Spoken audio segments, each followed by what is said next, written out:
On today's episode of Embracing Autism IRL, we're joined by Sarah Kovit Hanna, an autistic single mom, senior corporate counsel for a Fortune 500 company, and the founder and executive director of the Positivity Spectrum. Like many late diagnosed autistic women, Sarah only discovered her own neurodivergence after her son's autism diagnosis. Since then, she's dedicated herself to advocacy, education, and creating inclusive spaces for autistic children. In this conversation, Sarah shares her journey of unmasking, the challenges and joys of raising an AuDHD child, and how parents can take grassroots action to build a more accepting and accessible community. Hi, Sarah. Welcome to Embracing Autism. Thank you. Happy to be here. So, aside from everything I just shared, what else is there about Sarah that we can learn? Can you share a little more about the personal side of this journey? How you came along, your late diagnosis, and how that influenced your, I guess, what you're doing now, the positivity Yeah. spectrum. Um, it would be an understatement to say that autism turned my life upside down, but it very much did. And in, I think, the best possible way. And I feel like a lot of people might look at that somewhat puzzled, but I feel like for the first time in my life, I know myself and I'm comfortable in my own skin. And parts of my life that for years didn't make sense to me made sense after going through my son's autism diagnosis. I always had that lingering feeling that I wasn't quite like everybody else, or I wasn't quite like my family, and I didn't squarely fit anywhere. And after my son was diagnosed with autism and ADHD in 2022, I set about reading everything I could get my hands on. And as I did, I found this whole population of women who were born in the 80s and 90s who are neurodivergent, are autistic, have ADHD, but because of the way that their symptoms manifested, went wholly unsupported and wholly undiagnosed. And the moment I started reading those pages and the descriptions of these women, it was like staring in a mirror. And so I'm really grateful, despite how hard it can be to be an autism parent, that my son's journey and his struggles have really brought us closer together because we can bond over our shared neurodivergence. Is there any like one moment that stood out with your son's diagnosis? Because I know for me, I started out the same way. My first kid got diagnosed, then my second kid got diagnosed, and I was like, I'm sensing a pattern. But the thing that really hit me was my mom came over one time and she told me about my eldest, who I thought was like stimming and all happy. She was like, she acts just like you when you were a kid. Like, she's just like you. And I was like, wait, what? Did you have kind of like an aha moment like that? So there were some of those where, people joke that my son is my mini me.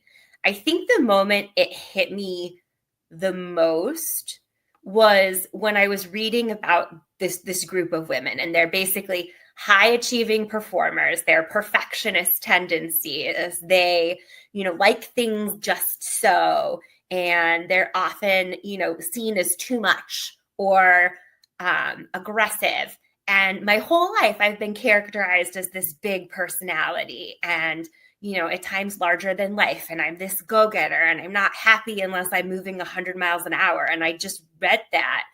And I had an inkling, in the sense that I initially thought my son's behavior was maybe more trauma related because he got diagnosed during COVID, not immediate early COVID, but later parts of COVID. And I thought, here's a kid who'd been taken out of his daycare. I had gotten divorced and moved from, the house with my ex-husband to my parents' house, and then bought my son and I a house. So at first I thought the behaviors might be trauma related. And so I kind of went down that path.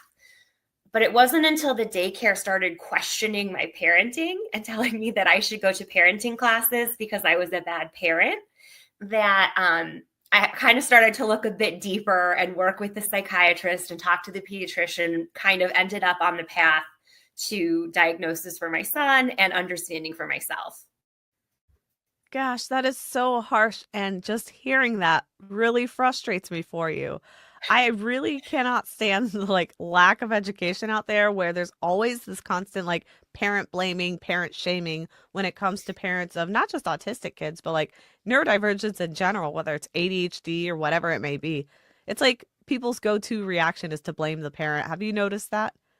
Yeah, and the funny thing is, in my research, it goes back all the way to the 1940s. There was this concept of refrigerator mothers being moms that weren't warm enough or weren't cuddly enough or weren't this enough. And because they weren't, these super warm and fuzzy beings, their children turned out autistic. And I think, in a sense, the narrative has evolved in that, our kids may not be able to control their feelings or emotions, but instead of now blaming it on a cold refrigerator mom, you get blamed for being a parent who's not parenting, when oftentimes a more gentle parenting approach works better with autistic children, particularly my son, who follows the PDA profile, or pathological demand avoidance. So he really hates when you tell him to do something.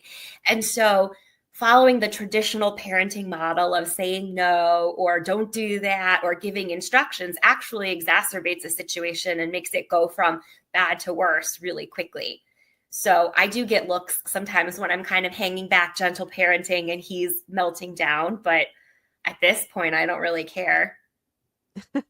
So we have even more in common because my oldest one is also the PDA profile type. Not my middle child, but the oldest definitely is. So we have gone down that road many times. And I agree. I think people kind of see it as gentle parenting, but it's not really. It's just like you're rephrasing things and redoing things for the same outcome, just like in a smarter way, if you ask me.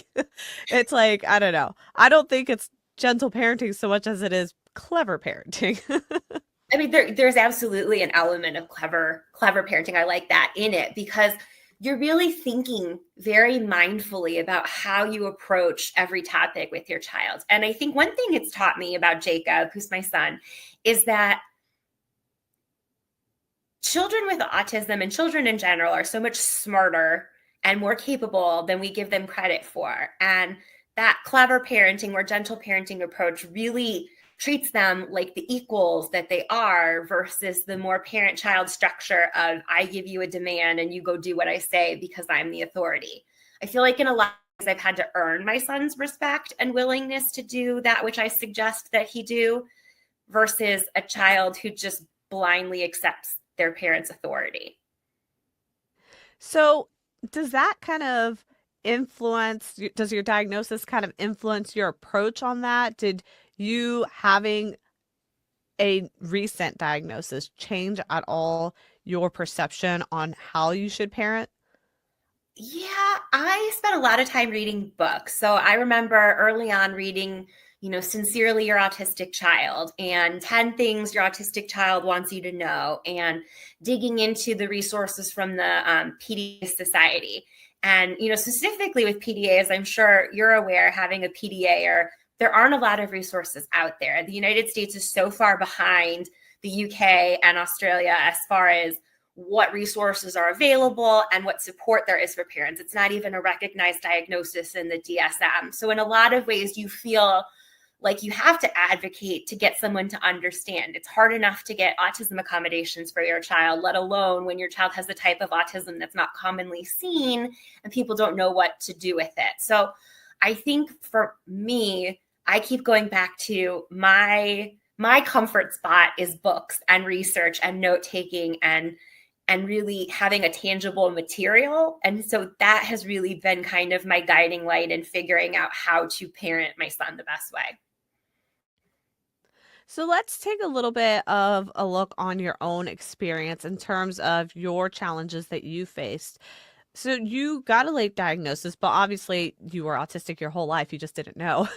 So Mhm. what challenges do you feel like you faced as somebody who is autistic, but I'm assuming had to mask given the fact that you weren't aware of that diagnosis? Yeah, it's really interesting having the lens that I have now and kind of looking back. I can see in college, for example, really early on, I aligned with a group of girls. I joined a sorority. I had a place where I knew that I fit. When I was in high school, I had a persona of like the opera girl because I'm a classically trained opera singer. And before that, I did competitive figure skating. And I always kind of found these niches, which I now know are special interests, very common in the autism community, that were where I found that companionship and those friends. And I was never really someone with a big friend group. And I can remember breaking from my middle school friend group, if you will, as I went into high school, and I just didn't understand necessarily the social structure.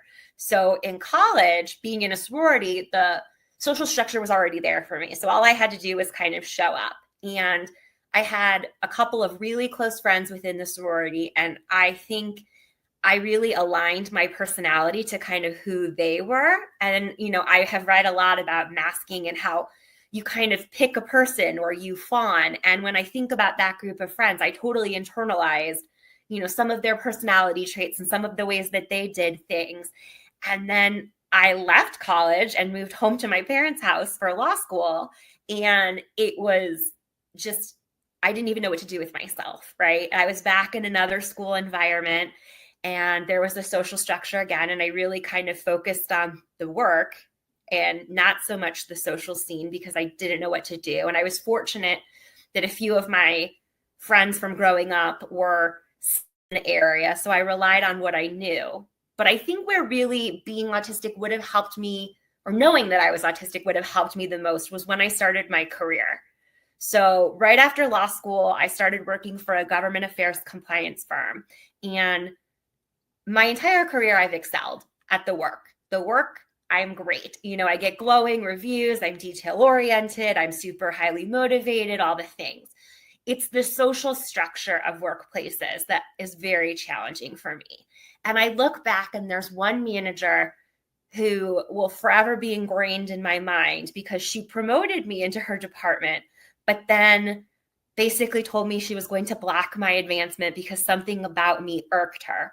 And when I look back, the thing that irked her was that I'm neurodivergent and I communicate differently and I had slightly different needs and I didn't quite fit the mold or the really tight-knit social group of the department. So while my work was great, I wasn't unified in what she was expecting. And later places I worked in my career, I was told I was too much, or I was too emotional, or, I needed to tone it down.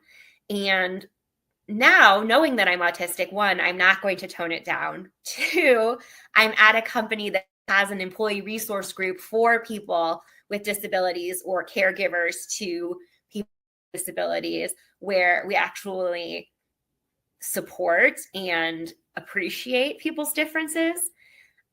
And, I wish I could go back and give my younger self a hug and the knowledge that I was in fact autistic, because it would have made it a lot less painful.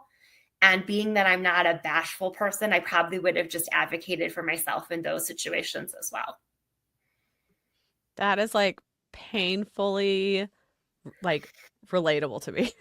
like painfully relatable, because I went through the exact same thing and I didn't really realize how much my neurodivergence was impacting me until I got into kind of the real world of careers. Because your teenage jobs and stuff, it's not as high stakes, but once you start doing your career, it's different. And I realized that there was a pattern following me from job to job to job, and it was always some level of dissatisfaction from the supervisor, depending who it was. If I had another neurodivergent supervisor, it was great, it was awesome. But when you got one that wasn't neurodivergent, it was same thing you were saying, where they had these really rigid expectations and couldn't understand why we couldn't meet those. But for me, it was the communication piece. I definitely had the issue where when they asked something of you, I would deliver exactly what they asked, literally exactly what they asked. But apparently there's in between the lines stuff that I totally missed. And I was like, well, why didn't you put it in the email? I would have done it. I thought I met your requirements. And apparently that's not normal. And I had no idea. And to this day, that completely boggles my mind that people can somehow magically read extra things in people's context. Do you have that issue at all? Do you have any trouble with reading So between the lines? It's with my mom. It's really funny. My mom and I were not able to be close when I was growing up, and we just could never see eye to eye. And now that I'm an adult and I understand my neurodivergence, a great example, she was taking my son and his friend to a movie last week. They didn't have school.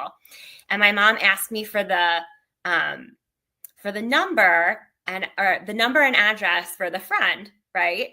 So I sent back the number and the street name, the street number and the street address. When I went to drop my son off, my mom goes, "Is there a reason that you wouldn't let me have the phone number for, Jacob's friend's mom?" And I was like, "You didn't ask me for the number.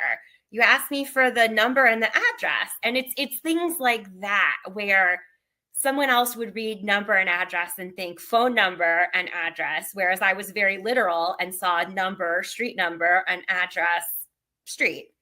And, my mom and I can laugh about it now, but there were a lot of wasted years of tension in our communication just because we couldn't speak the same language to each other. But now it's really easy to say, like, this is the difference in how our brains work. But, it's frustrating to think that had I been diagnosed younger, we might have been able to thwart a lot of the years where there was tension because we couldn't communicate, because we didn't see the same information between the lines and we didn't understand. And neither of us had ill will. We just couldn't get on the same page. And I find that is probably one of the most frustrating parts of neurodivergence, is just you want to communicate and connect with all of these other people.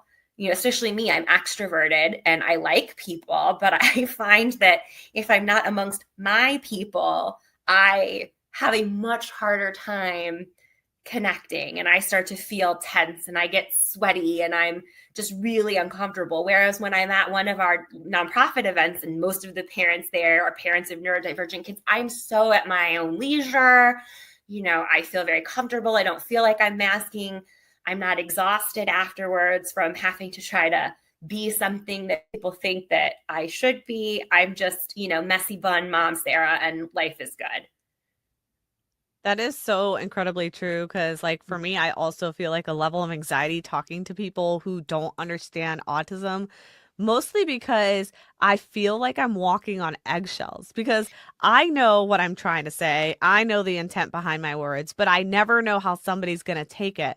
And it feels like no matter how many precautions I take, how many like trying to clarify or, like trying to word it a certain way, it's like you can't avoid how somebody's going to interpret what you say.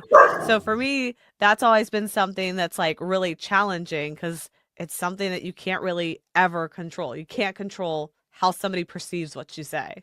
So I could definitely relate to that.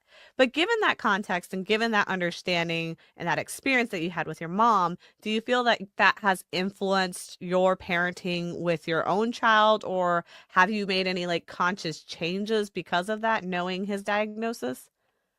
So we're a really neurodivergent affirming household. My son has known he was autistic since he was diagnosed, and that's an everyday part of our life. Obviously, when your mom is an autism advocate, in addition to just normal life, he's around it all the time. But I think that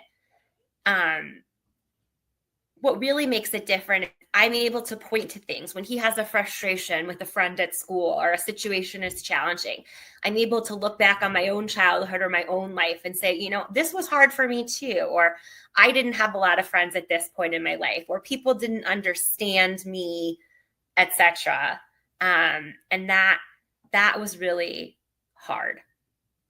So I do think it impacts how I talk to my son and how I approach situations. I never marginalize them the way that you might say, oh, it's no big deal, because you never know if it's rejection sensitivity. You don't know if what actually happened. You don't know if it's your child's perception of the situation or a kid's really being mean. And so I try to take it at face value and let him kind of lead the way. Yeah, that's hard too, because sometimes with our kids' struggles in interpreting social situations, they might think they're being bullied when they're actually not. That has happened. And then there's other times where they are being bullied and they don't recognize that they're being bullied. So it's a challenge either way. So what advice would you give to other parents who kind of were in our situation where their child was diagnosed and now they're starting to suspect that maybe they are also autistic, or they feel like they can really relate to the autistic experience they're seeing in their child? I think it's okay to trust that. There's some discussion in the autism community whether self-identified autism versus being diagnosed by a provider makes a difference. And in a lot of the adults, there's a real question of what good does it do to spend a couple $1,000s on an autism evaluation versus, self-identifying and diagnosing. And I don't necessarily think it matters. I think whatever approach to identifying your own neurodivergence works for you allows you to own your own autistic experience. But I do think that you have to dig a little deeper, right? I think for me, the connectors were made when I looked at resources that addressed the time in which I grew up. I don't know that addressing what neurodivergence is immediately today in the 2020s is the same as my autistic experience growing up in the 90s. I think when I read books from other autistic adults, mostly late diagnosed like myself, who came of age in that time, I can see myself in those experiences more clearly than I might see myself in my son's autistic experiences, because the world has just changed so much. I mean, and I know that makes me feel old, but pushing 40, life was very different, 20, 25 years ago. And so my experience growing up is different from someone growing up now, but you can still see in those fact patterns or other people's stories, real concrete elements of your own story. And I think that's where I would start. I would start in the stories of the authentic autistic voices, because that's where there's power, and not so much in the third parties that talk, sorry for my dog, that talk about autism, but it's in the authors. It's in the, the first person accounts of people with autism. So you've been making some active changes, some grassroots changes with the positivity spectrum. I'm not really sure what other things you've kind of been doing, if there are other things, I'm sure, just given what you're doing. So I just wondered, in general, what inspired you to kind of like take that leap and take that extra step to get involved in the community, to start making changes rather than, just being a parent at home. And that's really difficult as is, raising an autistic child and figuring all that out. It's difficult as is. So what motivated you to like go beyond and start getting involved in the community on top of all that? Yeah, and I'm going to apologize for the barking dog in the background if anyone can hear it, but my involvement happened by accident. The positivity spectrum really came out of my own need for daycare. Or summer care or camp, if you will. I'm a full-time working mom. I'm a single mom. I have full custody of my son. And he was in kindergarten. And I had that moment of like, oh my God, he's not in daycare anymore. Oh my God, what's he going to do this summer? And, everything that I had seen and read, said he needed to be working on his skills and being social. So I consulted with our team, and I looked at the autism camps in the area, and the autism camps are only a couple weeks or a couple hours of a week, or they're more like therapy than they are chances for kids to socialize. And I had this camp command center on the wall of my office of all of the different camps and when they all ran and all this information. And I kind of said to myself, like, this can't be what we're expected to do. This cannot possibly be the only thing or the only game in town for autistic kids. And so within 45 minutes of my house, it turned out there were no programs that were fully inclusive that took autistic kids and neurotypical kids and had them together for the summer. And so I reached out to my local YMCA and I said, hey, I have an autistic kid and his friends are coming to your camp this summer. Could you provide an aid? And I knew from being a lawyer that as a place of public accommodation, the law said, in fact, they had to provide an aid for free to my child as an accommodation. I also knew that proving that it was a reasonable accommodation to have an aid provided to your child for free was a very high burden, because the other party can say it's actually not reasonable because it opens the floodgates to every other child within your community. So I had a real honest conversation with myself and with the YMCA, and they said, we'd love to have your son and you can provide an aid. And I kind of said, game on. And that was really the start. That was June of 2024 when he started camp. So it was this time last year that all the planning was kind of going into place, but I found and hired an aide. We spent every other Sunday with the wonderful Miss Justice getting to know Jacob and, learning each other, preparing for camp. And then June came and Jacob did 10 weeks of camp and he loved it. He did field trips and, swimming and going to playgrounds and things. And a lot of the parents I knew were like, how did you do this? How did this happen? Where did this come from? And at that point, I had started the positivity spectrum as a concept of like, hey, it's a camp program. And I kind of thought I was going to pass it off to the YMCA and just be like, here's this great little present. It's a great program for neurodivergent children. And I'll sit on the board. And one of my now board members, who is a dear friend of mine, said, you absolutely cannot. It cannot be anybody but you. And I was like, oh no, like that's really I had that moment of like, oh crud, does it really have to be me? Are we 100% sure? Like nobody else on the planet can like take the reins and do this. And that really is what became what we know today. So we built out the camp program. We're sending 6 kids to camp this summer. We pay for their aides for free. So all the families have to do is pay for camp, but most of the families can use their county disability money. We built out a network to help families get access to diagnoses. We built out fully inclusive events every month that families can come to and bring their kids with all the sensory, issues turned down, whether that's the volume of machines or the lighting, having sensory spaces. And now we're getting ready to launch a school program. So we're going to go into school districts and start teaching kids about autism with this wonderful secret agent themed program that we came up with to teach them to be inclusion agents. And so what I would say to people is follow your heart. I knew what was being offered to me wasn't enough. I never in my wildest dreams expected to be sitting here a year after, creating a camp experience for my kid with a full-blown nonprofit. It was not on my bingo card for 2024 to be a nonprofit executive director. I think you don't have to go as far as being a nonprofit executive director, though, to make change. I think a lot of it is visibility. A lot of it is education. A lot of it is owning your child's neurodivergence and being completely accepting of it. Because when I'm accepting of it, the people that I bring into my life and my universe and that are around me are accepting of it. And then those folks go forward and they teach other people about it. But I think if you're bashful about it and you don't talk about neurodivergence openly, then you're really doing yourself a disservice. And I do think it kind of cascades, right? Once you start, it's kind of hard to stop. You get really comfortable being unmasked and just being yourself. And you can't help but tell everyone and their mother about what you're doing or what's going on in the autism community because it becomes part of your life. Most of my pre-autism diagnosis life is kind of gone, except for my job, which I love. But the people I surround myself with now, the places I go, everything is different and everything is more suited to my son and everything makes me happier. I'm a much happier person embracing our joint diagnoses than I was being cooped up beforehand.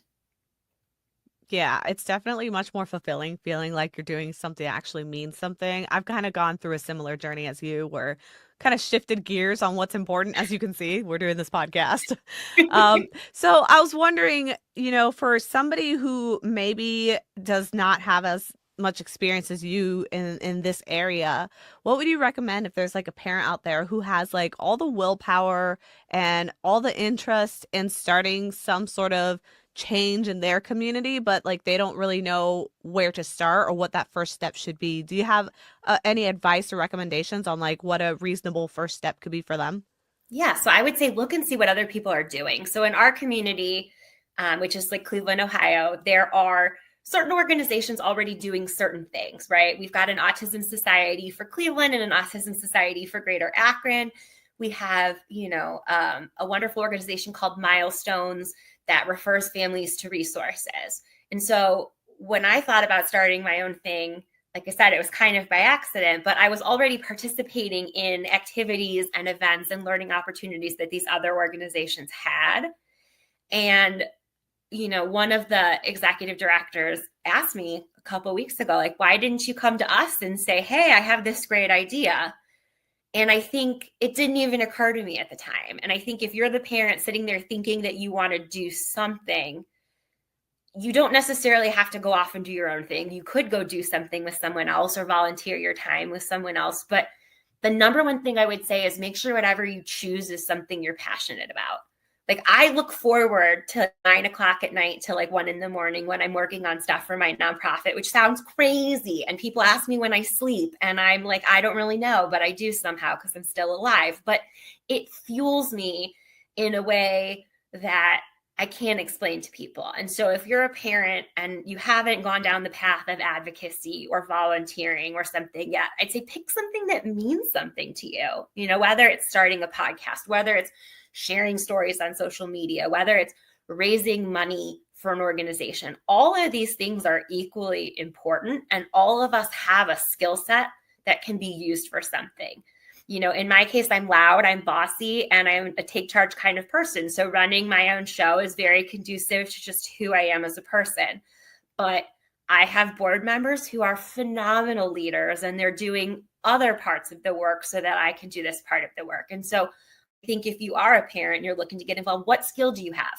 You know, are you creative? Are you someone who likes writing grants? Do you like being with the kids in the There's so many opportunities in our community, the larger autism community, to get involved. And if you could give parents one piece of advice for raising an autistic child from your experience being autistic and your parenting situation as well with an autistic child, what do you think is the one piece of advice you would give? I would say be gentle on yourself. Early on, I would take my son's meltdowns to be some kind of condemnation of my parenting, right? I felt like I wasn't meeting some need, and you hear that behavior is communication. And so your child is melting down or acting out because there's an unmet need. And at the time, I felt like that was really personal to me. I wasn't doing something right. And I think when you separate yourself and your parenting from the autism, and you really let the autism be its own entity, it's a lot easier to be kind to yourself. And you need that kindness to yourself because it is a marathon and not a sprint. And, you know, as you know, autism pops up at every hour of the day. You could be peacefully asleep and autism comes running into your bedroom in the form of a child that's woken up. Or, you know, you can get a call from the school, and it doesn't mean that you are bad. You have to be very kind to yourself and realize you didn't do anything or cause anything. It just is, and be accepting of that. Speaking of accepting, what does the phrase embracing autism mean to you personally? You know, at this point in my life, I think it means authenticity. My recognition of my own autistic being really allowed me to be empowered and emboldened. And so when I took ownership of it, doors opened up in my life and people entered my life, and it completely transformed how I saw myself and how I saw the world. But for the first time, everything made sense, and I could linearly trace everything through my life in a lens that made sense. And so I think embracing autism is really choosing to accept that part of yourself and own it and project it outwards and be comfortable in it. That's awesome. So, where can our listeners find more about you, about the positivity spectrum? What is your online presence like? Sure. So we are on pretty much every social media outlet. On Facebook, you can find us at The Positivity Spectrum. Our website, thepositivityspectrum.org. We're on LinkedIn under both The Positivity Spectrum and my name, Sarah Kovit Hanna. We're on X and Instagram, all with the same name. Awesome. So I will also make sure to put those links in the episode description for anyone watching or listening. You'll be able to find that there. Sarah, thank you so much for joining us on the podcast today. This was great to connect because I feel like we have a very relatable story, a very similar, eerily similar pathway. So thank you so much for joining us today. Thank you for having me. Absolutely. Bye. Bye.